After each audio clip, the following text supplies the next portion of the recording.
Olá, tudo bem? Sejam todos muito bem-vindos ao programa UFciência. Confira agora o que nós vamos conhecer hoje. Baixa escolaridade pode afetar a capacidade de idosos de resgatar palavras na memória. Estudo mapeia áreas com risco de escorregamento em Aracaju. Entenda a ascensão e declínio da prática de lambe-lambe na capital. E mais, veja um estudo histórico sobre as ferrovias de Sergipe.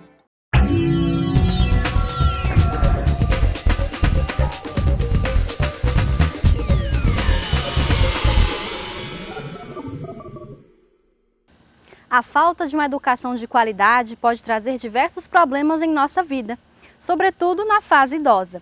Mas um estudo feito aqui na Universidade Federal de Sergipe do campus Lagarto mostra que a idade não é o único fator a dificultar a fluência verbal. Os estudos mostram que ao longo do envelhecimento, a nossa linguagem, a nossa comunicação e esse acesso ele pode ir deteriorando ao longo dos anos, ele pode diminuir, mas a gente espera que essa fluência verbal, que é o que a gente está chamando aqui, né, fluência verbal semântica, ela diminua com a idade. Cavalo, boi, girafa, leão, urso, pato, galinha, cobra, jumento, égua, periquito, papagaio,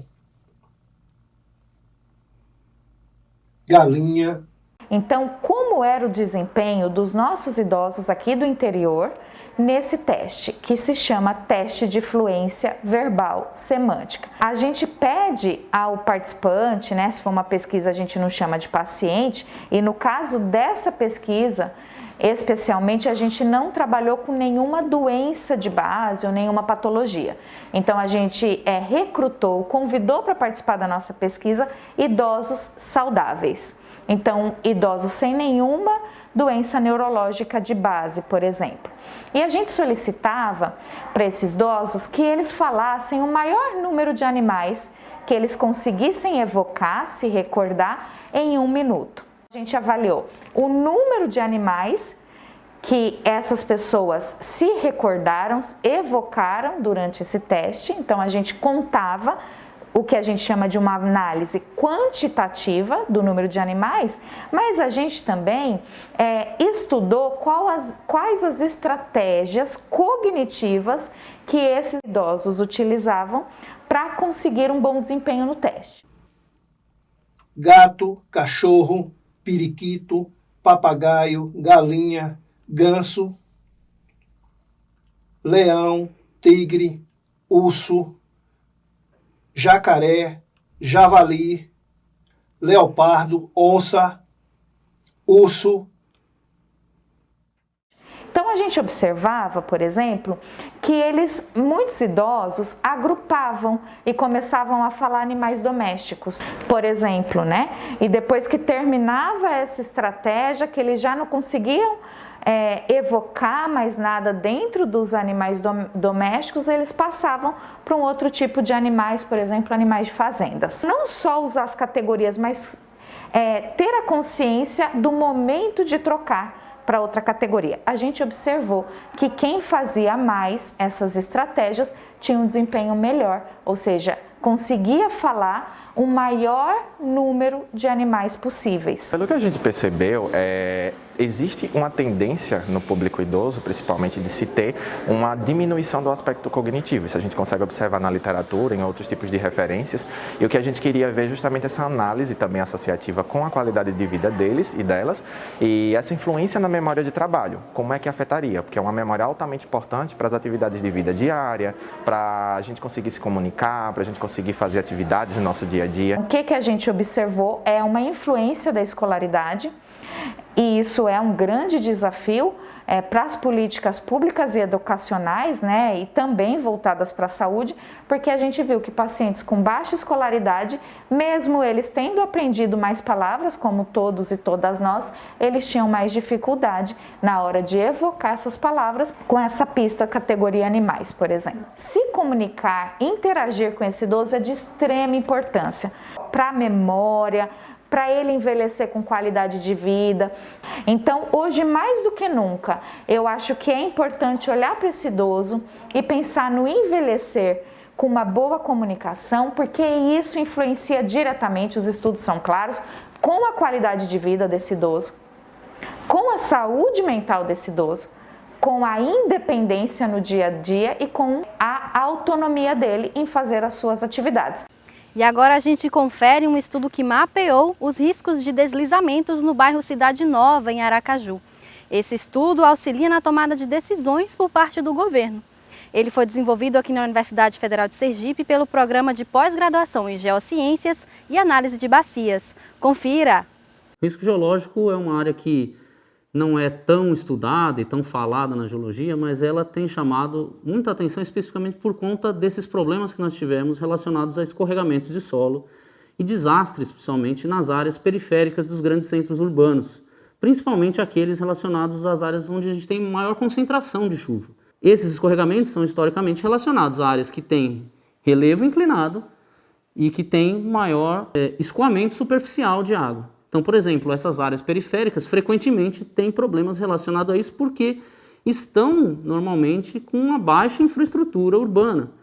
E aqui a gente pode citar algumas áreas periféricas, como por exemplo a região do Santa Maria, as regiões norte da cidade, onde estão os bairros Cidade Nova, onde estão o bairro Porto Dantas. Em geral, o município de Aracaju ele é um relevo bem plano, né, tendo elevação média de 4 metros em relação ao nível do mar, mas nas regiões norte e na região sudoeste nós temos as maiores elevações, e é justamente onde o bairro Cidade Nova ele se encontra, né? Então, com essa informação associado também ao crescimento urbano desordenado que vem apresentando assim nos últimos anos, né, aqui no bairro, a gente conseguiu identificar que esse seria um local potencial para a realização do estudo, e assim poder também trazer informações interessantes para o município para a tomada de decisão deles. Então, ao longo, né, desses 2 anos de trabalho e de pesquisa, nós realizamos essas campanhas de campo para o bairro Cidade Nova. Foram em torno de 4 a 5 campanhas de campo para realizar, junto com informações também de escritório, onde nós temos informações, né, sobre o relevo do local, qual é a geologia que se encontra também na região. Então, foi um trabalho de 2 anos, que foi realizado pelo mestrado junto com o programa de pós-graduação de Geologia lá da Universidade Federal de Sergipe. Então a gente pega um dado do computador, uma imagem de satélite com os dados do terreno. A partir dessa imagem a gente faz uma análise geral vista em planta, ou seja, a gente pega um mapa e olha ele de cima e sobre essa imagem a gente imprime, leva para o campo e em cima dela a gente vai adquirir agora os dados que têm uma relação direta com a moradia ou com as casas e a proximidade de cada moradia em relação ao terreno. Daí a importância de a gente olhar o mapa primeiro. Então, sabendo desses lugares onde a moradia está posicionada em relação ao terreno e sabendo também da probabilidade, por exemplo, daquela região ter uma chuva ou ter um evento chuvoso, ou um mês ou um período do ano mais chuvoso, a gente já vai trabalhar para fazer uma análise prévia de quais são os locais com maior potencialidade de ter um escorregamento. Em campo, nós fomos atrás, né, das informações junto aos moradores das comunidades que visitamos para coletar informações, né, sobre o relevo, se já tinha ocorrido algum deslizamento anterior naquele local. Com essa ficha catalográfica que nós temos de informação, também perguntamos se tem presença de trincas, rachaduras nos terrenos, nas moradias. Vemos também a questão da drenagem, se está tendo na região, se tem lançamento de água servida, de lixo, entulho. Então, com todas essas informações, nós coletamos e nos ajuda a decidir qual o grau de risco que aquela casa está situada e quais são as intervenções que são necessárias para aquele local. Quando a gente pensa, por exemplo, entender os porquês de ir lá a campo, mapear e estudar tudo isso, a gente ter uma noção espacial e tanto qualitativa como quantitativa dos locais com maior potencial para a gente ter um evento danoso que possa causar um dano na propriedade, assim como um dano com bem material e até mesmo um risco de perdas de vidas humanas. O resultado final desse trabalho foi a separação em 4 graus de risco de áreas que nós temos, de baixo, médio, alto e muito alto risco. As áreas de alto e muito alto risco, que são os nossos objetivos para esse mapeamento, conseguimos identificar que cerca de 80 residências estão localizadas nessa situação de risco, né? A de muito alto, que foi o nosso foco principal, porque significa uma região que precisa de uma resposta mais emergente, precisa do monitoramento mais ativo, foram em torno de 10 casas que nós identificamos aqui no bairro Cidade Nova e que já foram repassadas também para o órgão responsável para ter as tomadas de decisão dentro deles, né? Com esse dimensionamento, a gente tem condições de saber quantas pessoas residem em áreas de risco e quantas moradias estão construídas nessas áreas, para que a gente tenha também um monitoramento, para que não haja aumento de construções nessas áreas e que em áreas de risco, principalmente durante as chuvas intensas, a gente possa ter um dimensionamento de como tirar essas pessoas, colocar em abrigos temporários ou em hotéis, ter todo um dimensionamento de alimentação pronta, de cestas básicas, material de higiene pessoal, para que isso seja previsto e planejado pela Prefeitura antes do acontecimento de qualquer evento adverso ou desastre envolvendo deslizamentos de terra e movimentação de massa. E depois do intervalo, a gente confere a trajetória do Foto Lambe Lambe em Aracaju. Até lá!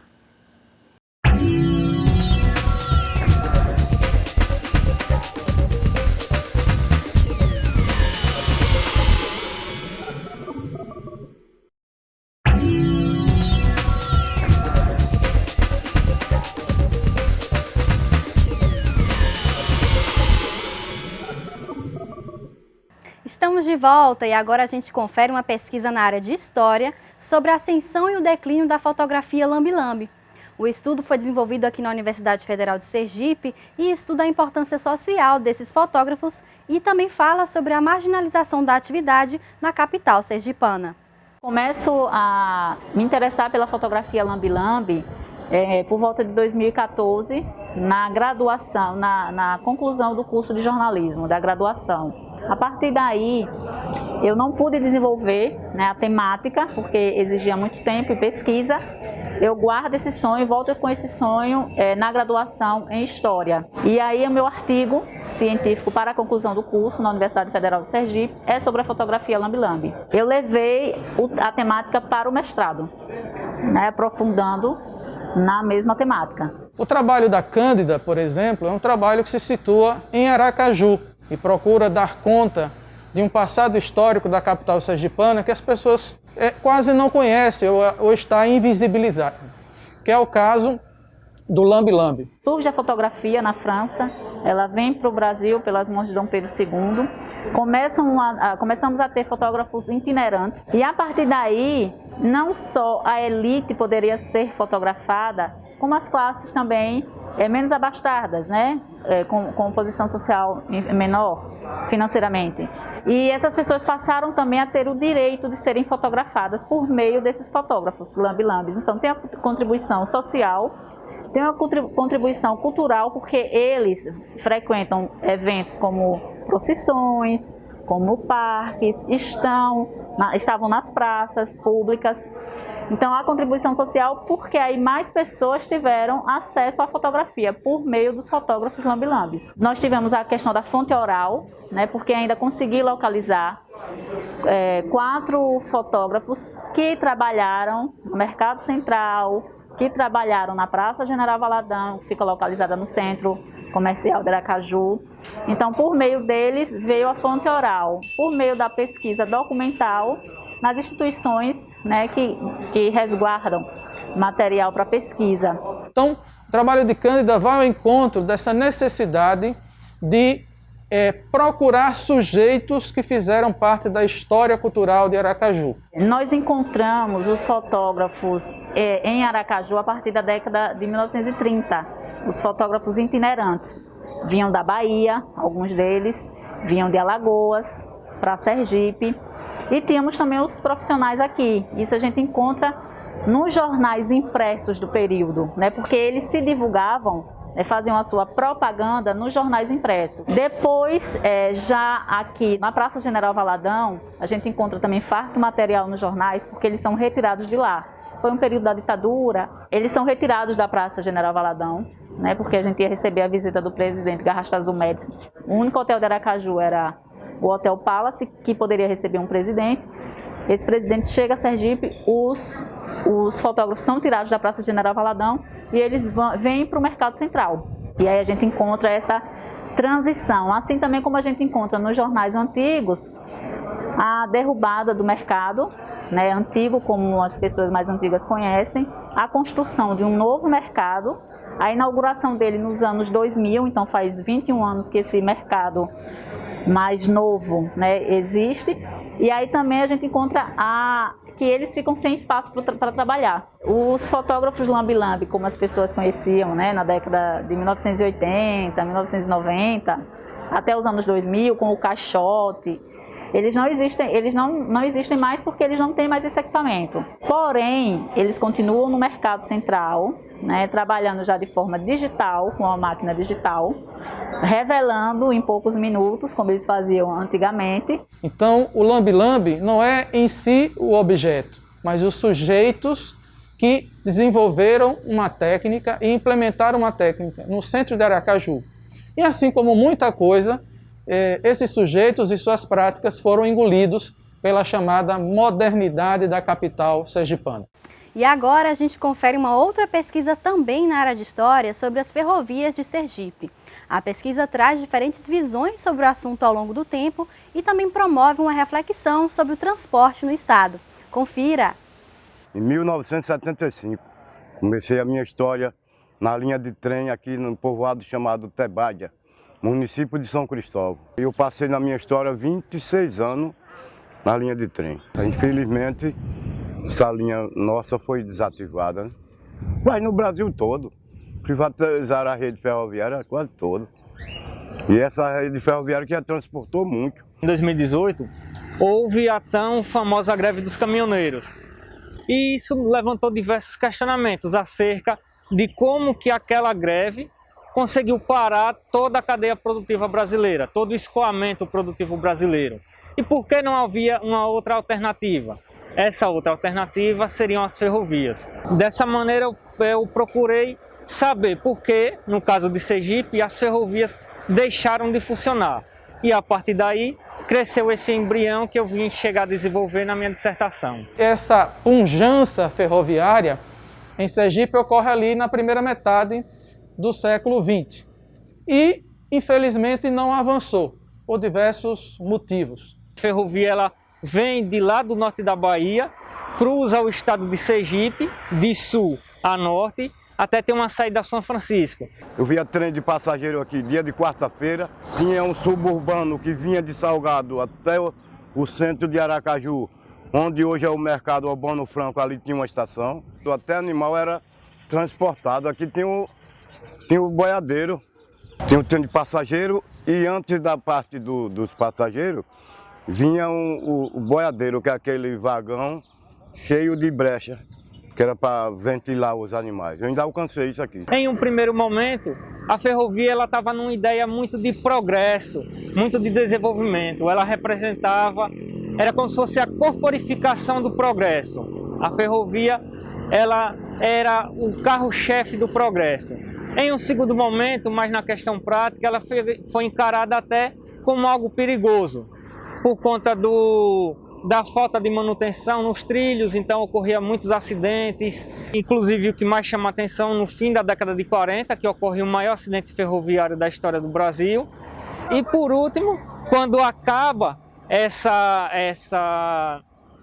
o funcionamento da ferrovia, ela fica atuando como algo saudosista na memória dos sergipanos. São 108 anos de história que aos poucos vem se perdendo e a gente aqui vem tentando salvar para que as futuras gerações possam ter conhecimento dessa história. Então, um grupo de jovens, denominado Iniciativa Jovens do Futuro, hoje ONG Amigos do Trem, se reuniu e após uma longa conversa foi criado um projeto chamado Pedal nos Trilhos, onde a gente criou trolleys ferroviários.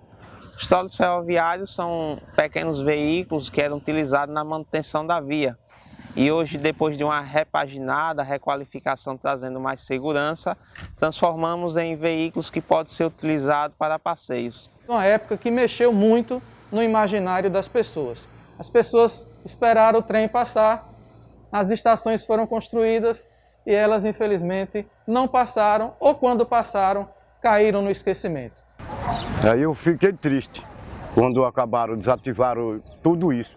Então a ferrovia ela tem um papel muito importante para a história de Sergipe e para principalmente a história econômica de Sergipe. E mais além disso, eu venho provar com essa dissertação que a ferrovia vai muito além do lado econômico. A ferrovia adentra no lado cultural. Então, por isso que é os trilhos da memória. Então, esses trilhos, apesar delas ter acabado, né? Então eu trato a ferrovia na dissertação como uma morta-viva, apesar dela ter acabado, ela continua viva na memória e no imaginário de todos os sergipanos. Chegamos ao fim de mais um programa.